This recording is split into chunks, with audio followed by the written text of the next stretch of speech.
Welcome once again, my fellow manipulators of digital fate. I'm Richie, this is Capricorn, and we are back at it with spoiler season, the never-ending spoiler season for Magic the Gathering's Avatar, The Last Airbender expansion. There's a bunch of crazy cards to go over today, so we're going to dive right in. Please hit the like button if you haven't already. It helps out so much, and subscribe if you're new, because more spoiler content is on the way. And don't forget, the early access event is happening next Wednesday, November 12th. I'll be doing a marathon stream. That will actually be the very first day I moved into my new apartment, so we'll be doing the stream from the new apartment. It's gonna be a party. I'm probably gonna make some buffalo chicken dip to just mow down throughout the entire marathon stream. It's gonna be a wild ride, so hopefully I'll see you guys there. If you have deck ideas you want me to try, definitely let me know in the comments. And let's dive right in. So first off, we have Kyoshi Warriors. Hi, Pumpkin. You're not a warrior. You're a sweetie. A 3/3 human warrior ally for 1 white and 3. When this creature enters, you create a 1/1 white ally creature token. Not bad for a common. Getting card advantage, getting basically a 2-for-1 value as far as real estate on the board for just one card. At the common rarity, doesn't usually happen, although these days it is becoming more and more common, I guess. Common for common, no pun intended. This card's fine. You know, the most notable thing about this card is simply the fact that it's an ally that makes another ally. So if you're an ally tribal, if you have something that buffs up all of your allies, you get even more value out of a card like this, which can matter. Next up, we've got Foggy Swamp Hunters, a 3/4 human ranger ally for 1 black and 3. As long as you've drawn 2 or more cards this turn, this creature has lifelink and menace. A 3/4 lifelink and menace for 4 mana is honestly not bad if you can consistently turn it on. The key is you have to be able to consistently turn it on. And I think all of the synergies that we've seen that give you clue tokens are probably going to be the most consistent way to do this in Limited. So you're probably going to want to build into a deck that utilizes a lot of that to get the most value out of a card like this. But it's also not awful at filling in your curve if you absolutely need a 4-drop, you know, and you're towards the end of the draft. You can just pick it up late in the draft as an easy common, have it be your 22nd, 23rd card, and just do the thing. But next up, we've got Wall Top Sentries, a 2/3 human soldier ally with reach and death touch for 1 green and 2. That's actually not bad for a common right off the bat. Just blocks anything including flyers and trades with it all day. When this creature dies, if there's a lesson card in your graveyard, you also gain 2 life. So a little bit of incidental life gain there when it finally does trade with something. And it is an ally, so it's going to pick up a lot of those ally synergies. There's a lot to love about this card. At the common rarity, I actually think this card's pretty good. I think it's going to see a lot more play than most commons. But next up, we've got Swamp Snare Trap, an enchantment aura for 1 black and 2. And this spell costs 1 less to cast if it targets a creature with flying, which is kind of interesting. Enchants a creature, enchanted creature gets -5, -3. So it's removal in the form of an enchantment that potentially only costs 2 mana. 2 mana removal's pretty good. Being at the common rarity means it's probably going to be everywhere during limited play. I actually think this card is super good in limited, just because of how versatile it is, potentially getting that cost reduction off, you know, hitting a flying creature. And what's cool about this too is even if you don't kill the thing, no matter what, you get value off of this card. You don't always see that. You know, if you have a fight spell or if you have a burn spell in red and it's just not enough to kill the thing, you get no value for your card. With this card, yeah, you want to kill the thing, but even if you don't, it gets hugely debuffed in a very relevant way, and you potentially get to do it for a little bit less mana. Plus, you have another permanent on the battlefield that you could do crazy things with. We've already seen one of the 𝑒𝑟𝑟𝑎 cards that lets you exchange control of things to get value on the board.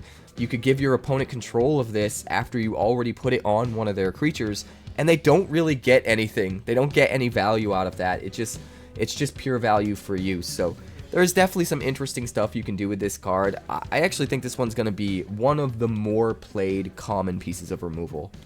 But next up, we've got Kyoshi Battle Fan, an artifact equipment for 2 colorless mana. It equips for 2, And when it enters, you create a 1/1 white ally creature token and then attach this equipment to it.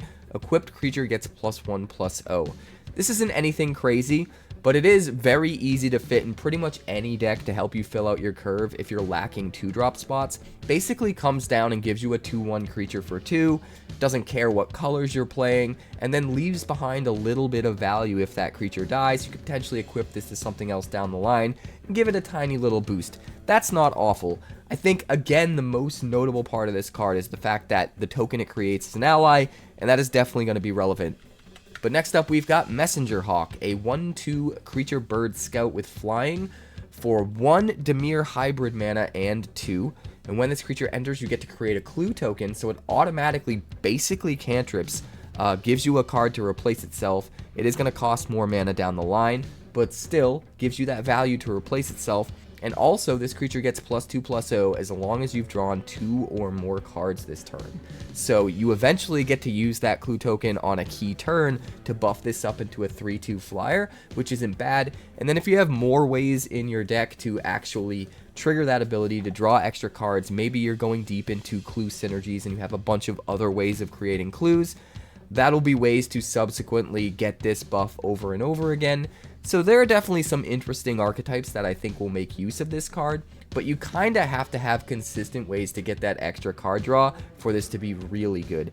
Otherwise, it's a 1/2 flyer that replaces itself, cantrips essentially, for 5 mana, which is a lot. That is a lot if you count the mana that you're dumping into the clue token. So, will it be good enough? Hard to say until the entire set is spoiled. But next up, we have our first uncommon of the day. This is Engagement Reinforcements, a 1/1 human warrior ally with flash for 1 white and 1. And when this creature enters, you create a 1/1 white ally creature token. This is basically 𝐴 what was the name of that card? No, it wasn't 𝐴. It wasn't 𝐴 Commando. That's the other flash guy.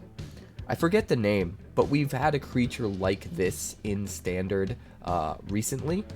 And this is very, very similar. Basically, the only difference here is that it has more creature types, and potentially even more relevant creature types because of the ally creature type mattering so much in this set. So that does feel like a little bit of negligible value that makes it better than past versions of this card. And I think it's pretty sweet.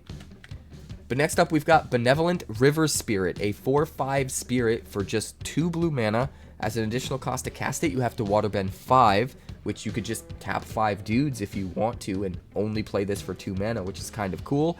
It's got flying, it's got ward 2, and when it enters, you get to scry 2. This card's really cool. It's potentially a 4/5 flying ward 2 that scries you 2 for 2 mana if you have a big enough board to not have to spend more mana. But it's also kind of versatile. You could just pay 7 for it if you top deck it late in the game and you don't want to slow down on tempo, you don't want to tap down all of your creatures, and you have a bunch of unused mana that you can't dump into a mana sink. You just pay the full 7. But most of the time, you're probably going to find a middle ground where you tap a couple guys, you pay a few extra mana, and you get the big body that is potentially a win condition swinging in every turn. So there's a lot to like about this. I think the versatility of being able to play this card multiple different ways, either, you know, for all tapping or all mana or some combination depending on the board state, is really, really nice, really versatile, and getting a huge flyer that can just close the game for you in limited is super, super good. So I think this card's actually probably way better than it looks on the surface. But next up, we've got Rockalanche. This is a sorcery lesson for 1 green and 2. It has flashback for 1 green and 5, and you earthbend X, where X is the number of forests you control. Interesting. So you want to ramp out as much as possible, jam this, make a big creature, and then eventually spend a whole bunch of mana to make another big creature. Everything about that seems kind of awesome. The only thing you want to sort of take into account is the fact that once you finally cast this spell, it doesn't continue to scale the power of that land as you get more and more forests. So you want to be careful and play this on a key turn where you already have a bunch of forests and can get the most value out of that Earthbend X, which is obviously easier to do when you flash it back because it's going to cost a whopping 6, which means in the right deck, maybe in a mono green deck, you're going to have at least 6/6 off the flashback, which is nice. but even just getting a 3/3 off the 3 mana seems kind of cool too.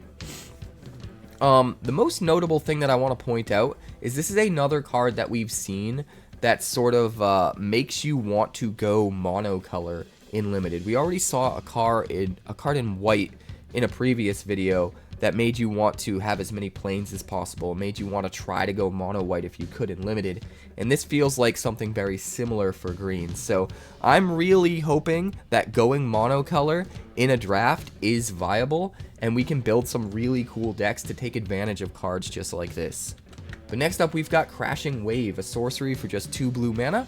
As an additional cost to cast this spell, you waterbend X, and then tap up to X target creatures, and then distribute 3 stun counters among tapped creatures your opponents control.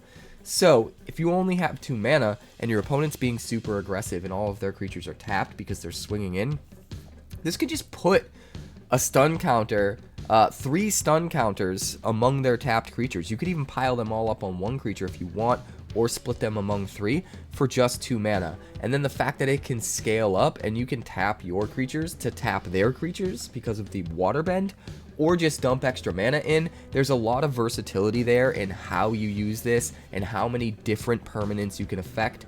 And all of that seems really, really good. At the end of the day, even just the 3 stun counters for 2 mana seems worth it. And then it just scales into insanity from there. Just tap down all their creatures and swing in. Tap down all of their creatures, put some stun counters on some of them, or tap down nothing and just stun something out that's a huge problematic threat. Everything about this card just seems awesome. But next up, we have Airbender's Reversal, an instant lesson for 1 white and 1, and you choose one: destroy target attacking creature or airbend target creature you control. Very, very versatile. It's a lesson. It's going to pick up your lesson synergies. You can destroy a problematic thing for only 2 mana if it's swinging in at you, but then you can pivot and use it in a completely different way. Save one of your creatures from removal by playing this in response to your opponent's removal spell, or just use it on one of your creatures because it has a really good ETB that you want to reuse. The versatility on this card is nuts. The fact that it's an instant is nuts. The fact that it also has silver lining value of being a lesson and tapping into those synergies. Everything about this card is awesome, and I expect it to be a very highly picked card. It's going to go soon. It's not going to table, so if you want to run it, make sure you grab it. But next up, we've got Knowledge Seeker, a 2/1 Fox Spirit with Vigilance for 1 blue and 1. And whenever you draw your second card each turn, you put a +1/+1 counter on this creature. When this creature dies, create a clue token. Everything about this is awesome. It can already trade with a 2 toughness creature for the 2 mana, but it's also Vigilance, so it can swing in, do some damage while holding itself back to trade. When it does trade, you get a clue token to replace itself with card advantage, but then you also potentially have a game-ending threat because the more times you draw your second card, the more +1/+1 counters you pile up on this. So if you don't end up trading this in the mid game, by the time you get to the end game, it's this huge game-ending threat that still has the Vigilance. And if they decide to use their removal on it, you still get the clue token to draw the card to replace it. Everything about this seems awesome. I think this card is super, super valuable and limited. It'll probably even see some play in Constructed, to be completely honest. There's just a lot of value here. Even in like a sacrifice deck, just being able to get in some swings and sacrifice it eventually and get the clue token. And even if you're not cracking the clue token organically, just sacrificing it to something, some kind of sacrifice outlet that allows you to sacrifice artifacts could be beneficial if you're trying to conserve mana. Yeah, this card just seems awesome. I'm probably over-evaluating it, to be completely honest, when it comes to Standard. I have to keep reminding myself that power creep is a hell of a drug, and Standard right now is pushed to high hell, and cards that would normally be good enough to see play in Standard just aren't anymore. And this is definitely one of those cards where if we were in a Standard format that just didn't have a card pool that was so deep and so rich, it might actually make the cut in some kind of a Standard brew. But unfortunately... Unfortunately, Standard's just nuts right now, so probably not. Next up, we've got Judy, One of Many, a 2/2 human advisor for 1 black and 1. You can pay 1 black mana, tap, surveil 1, create a token that's a copy of this creature, then sacrifice an artifact or creature. Activate only as a sorcery. So theoretically, you can keep filling up your graveyard with creatures and replacing them with another creature, right? Another one of these, which means you can start to exponentially do it, right? You activate this once, sack something, get your sacrifice triggers in your sacrifice deck, put something in the graveyard, maybe it matters being there, make a token copy of 𝐸_D. Then on your next turn, you can tap both this one and the token copy to do it twice on your next turn, make 2 more 𝐸_D token copies, and get 2 more sacrifices that potentially trigger like Blood Artist style effects and stuff like that. And then you've got 4 𝐸_Ds. And then on your next turn, if you wanted to, you could pay 4 mana, sack 4 things, make 4 more 𝐸_Ds, get 4 sacrifice synergies to pop off. You could just get out of control and get really crazy real quick. And the entire time you're doing it, you also get to surveil 1 to set yourself up to draw into the cards you need, or potentially put stuff in the graveyard that you want to be there alongside of the stuff that you're sacrificing that you also probably want to be there. There are just a ton of synergies, and there's a ton of value to experiment with in this card. If I was a betting man, I think this might actually see play in Constructed, in Standard in particular, as a way to just go completely nuts with sacrifice and go wide type synergies. It definitely has potential. I'm excited to try it out, but if you have ideas about how to use this, definitely let me know in the comments. The potential is there for sure. Next up, we've got Hermetic Herbalist. Hermetic Herbalist, a 2/3 human druid ally for 2 mana in the colors of Simic. You can tap her to add a mana of any color, or tap her to add 2 mana in any combination of colors, but spend this mana only to cast lesson spells. This card's just good in general. Obviously, if you're in the lesson deck, it's insanely good. You probably want to pick it up ASAP. It will not table. But even outside of the lesson deck, just having a 2/3 for 2 that can tap for a mana of any color is pretty on rate. It ramps you, it fixes you, it is an ally, so it picks up the ally tribal synergies. But then also, if you just happen to have an incidental lesson here or there, sometimes you can get even more mana out of it, even if your deck isn't built around lessons. So everything about this card is great. You're probably going to want to play it even if you're not in the lesson deck, which means if you are in the lesson deck, you want to pick this up ASAP. Do not try to let it table, because it will not, and it's going to be so much better for you in that deck. So grab it and move on with your life. But next up, we've got Great Divide Guide. This is the first rare of today, a 2/3 human scout ally for 1 green and 1. Each land and ally you control has tap to add a mana of any color. Man, ally tribal is really starting to heat up. There's just more and more value piled on that deck has to choose from.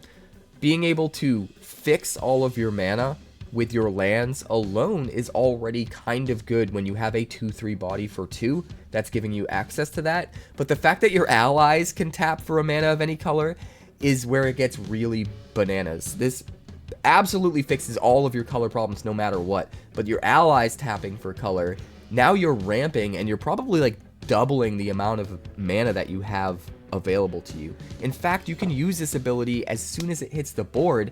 You just jam it on a board where you've already got 3, 4, 5 allies sitting there, and they don't have summoning sickness. They can immediately tap for a whole bunch of mana and just vomit out your whole hand. That seems gross. It'll obviously be completely busted and limited, but I think this is going to be a key card in Ally Tribal, in Constructed, in Standard as well.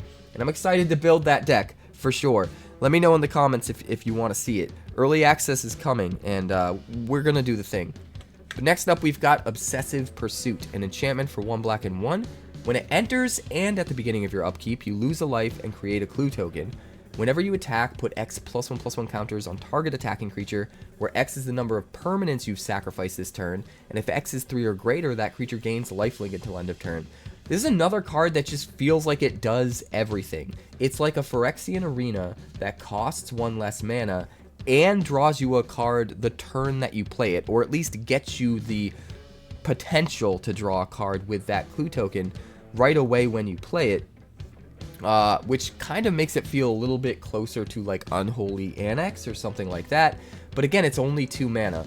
The reason it's only 2 mana is because it's not actually drawing you cards, right? It's giving you clue tokens in the place of drawing you cards, which are going to take even more mana to pump into those clue tokens to actually draw the cards. So even though you can get it down earlier than a Phyrexian Arena, start to pile up that potential card advantage that much earlier, and theoretically get more card draw potential out of the card over the course of the game than you could out of Phyrexian Arena, it's going to take you time to actually access that card advantage because you need to be able to pay for cracking these clue tokens. But to make up for that tempo loss, you get even more value getting to spit out a bunch of +1/+1 counters each turn on one of your creatures that are going to stick forever. You can just pick a different creature each turn, and if it's enough, you could also get lifelink to make back all of that life that it's taking from you when it spits out the clue tokens. So there is a lot of value crammed into just this one card. I think you probably want to use it in any deck that cares about tokens. Imagine playing this on 2, playing Caretaker's Talent on 3, and just automatically triggering your Caretaker's Talent with Obsessive Pursuit every single turn, which also automatically draws you more cards and also lets you put more counters on things. Seems pretty insane. Almost a creatureless synergy in a way. And eventually you're going to get some lifelink to get back that life, and eventually you can crack those clue tokens. Just seems like a lot. It's slow, but the ceiling of how much value you can get out of it is absolutely nuts. So we're definitely going to have to try it. I think it has a place in Standard. I don't know exactly what deck I want to try to put it in. You're definitely going to want token synergies, I think, but you're also going to want maybe +1/+1 counter synergies. You definitely want to be aggressive so you can utilize those +1/+1 counters. So yeah, I'm not 100% sure what the deck looks like, but we absolutely need to build it. Next up, we've got Ba Sing Se. This land enters tapped unless you control a basic land, taps for a green. You can also pay 1 green and 2, tap it, Earthbend 2, activate only as a sorcery. This card is busted. In mono green decks, there's almost no opportunity cost at all to play this. You're almost always going to have a forest in play, so it comes in untapped, and you just get access to this pure value later on. Even if you're not, even if you have better plays to make on curve and you're not accessing this ability until way later in the game when you're out of cards in your hand, free value on a land that's almost 0 opportunity cost in the right deck just seems nuts. And the fact that that value for this card is in the form of getting a free 2/2 every turn is even crazier. The fact that when that 2/2 dies, it comes back as the normal land, and then you can just use the ability again next turn and turn that same land into a 2/2 all over again. It's just crazy. It feels like a creature factory, but kind of not, but is. And it just kind of feels free to include in your deck if you're running the right deck, which I think just makes this card kind of bananas. I think all of these monocolored lands are kind of bananas, particularly in monocolored deck. And I really hope that monocolored decks actually see a resurgence in Standard after this set because of it. I think there's a chance. I mean, I know there's already mono red, but man, mono green being a real force to be reckoned with again in Standard would be so refreshing, and I'm excited to see if it actually happens. But next up, we've got Zhao the Moonslayer, a 2/2 legendary human soldier with menace for 1 red and 1. That's already just a fine body. It's just fine. But on top of that, he's basically a Blood Mood. This card is like the craziest card I've ever seen. Non-basic lands enter tapped.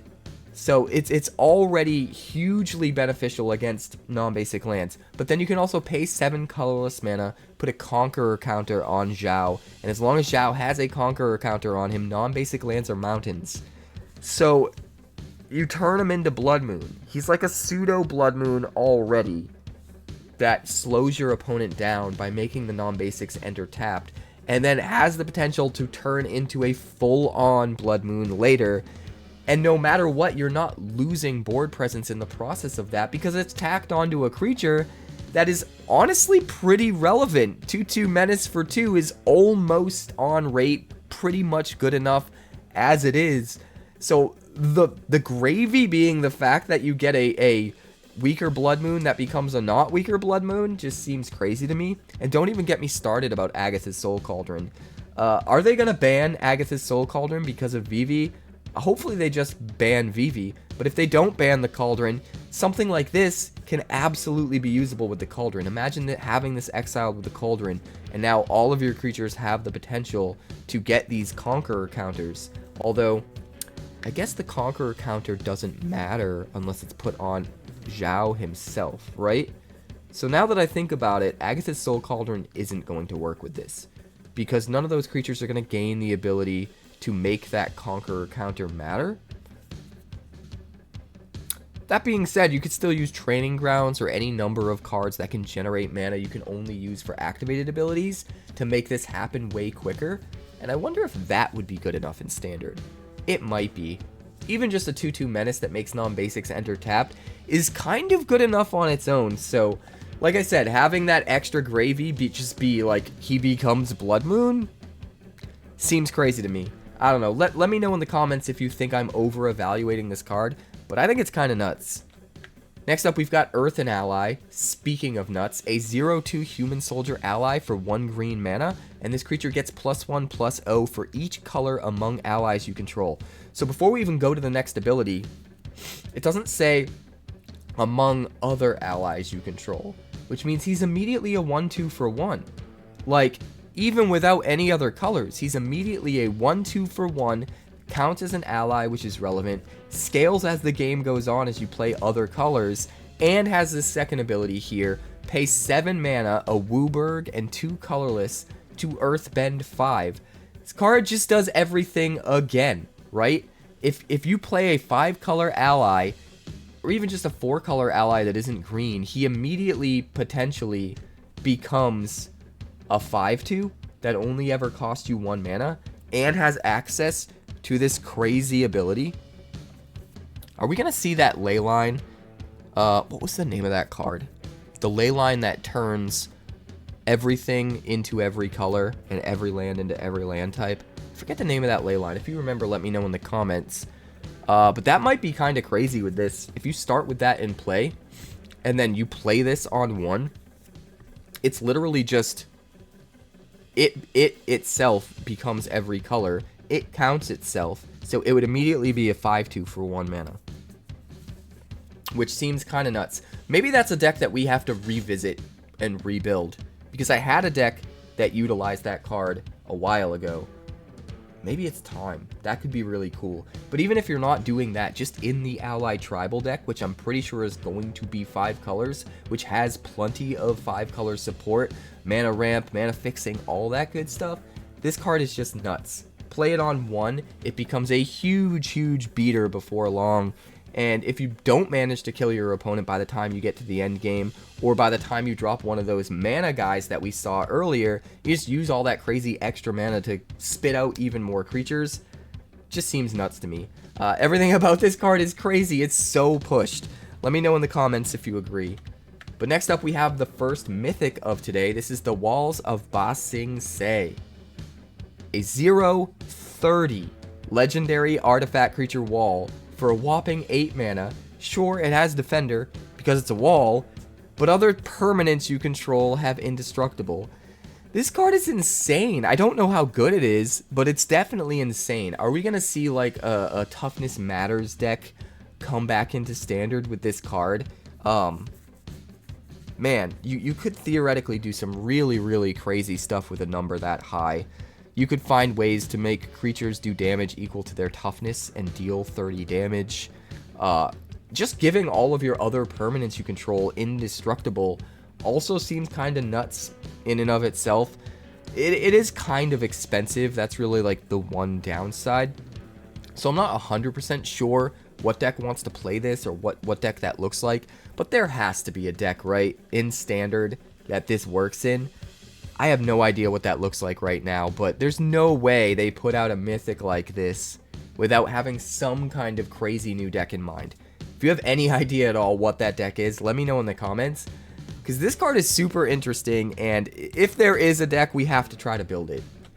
But that brings us to our last card of today, the second mythic, the Legend of Kyoshi. I hope I pronounced that wrong. Please, I hope I pronounced that wrong. I hope that I pronounced that right, sorry. Enchantment Saga for 2 green and 4. Chapter 1, draw cards equal to the greatest power among creatures you control. Chapter 2, you Earthbend X, where X is the number of cards in your hand. That land becomes an island in addition to its other types. And then on Chapter 3, you exile this saga and then return it to the battlefield transformed under your control. The only real downside to a card like this is that it's so expensive and it doesn't impact the board immediately when you play it. You'll draw a ton of cards most likely, and you're probably playing this after you've run out of gas in like a mono green beatdown deck, or maybe even a multicolor beatdown deck. So maybe Chapter 1 not contributing to the board doesn't matter as much. You get way ahead on board before you ever even jam this. But then on Chapter 2, it kind of makes up for it. All those cards that you drew now get you an even better creature off your Earthbend X because it cares about the number of cards you have in hand. And then after that, you get to transform it and get even more value. And it becomes Avatar Kyoshi, a 5/4 legendary avatar. Lands you control have trample and hexproof. That includes the absolutely giant Earthbent land that you made on Chapter 2, as well as any other Earthbent lands. So obviously this wants to go in a deck that utilizes a ton of Earthbending to get the most out of that ability. The trample and the hexproof, kind of insane. But then also you can tap Avatar Kyoshi to add X mana of any one color, where X is the greatest power among creatures you control. So you get a huge dude, and then you give it trample and hexproof, as well as all of your other land creatures getting trample and hexproof, and you tap to make a ton of mana so that you can pump out even more huge dudes. Seems kind of nuts. It also seems like they have a very, very specific deck in mind for this card in particular. So I'm really curious to know what kind of deck they were playtesting. Excuse me. I need coffee.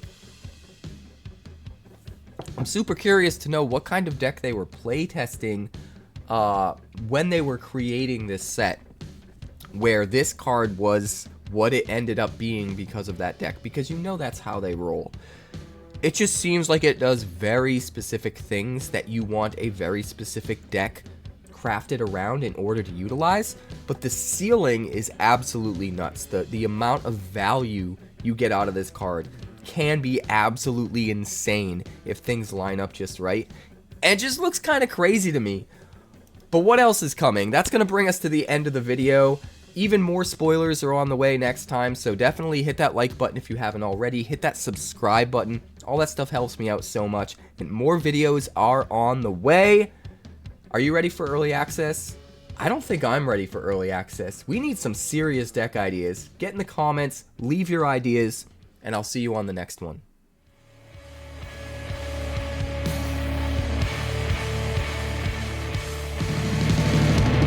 Thanks so much for checking out my channel. I'd like to give a huge shout out to all of my patrons over at Patreon.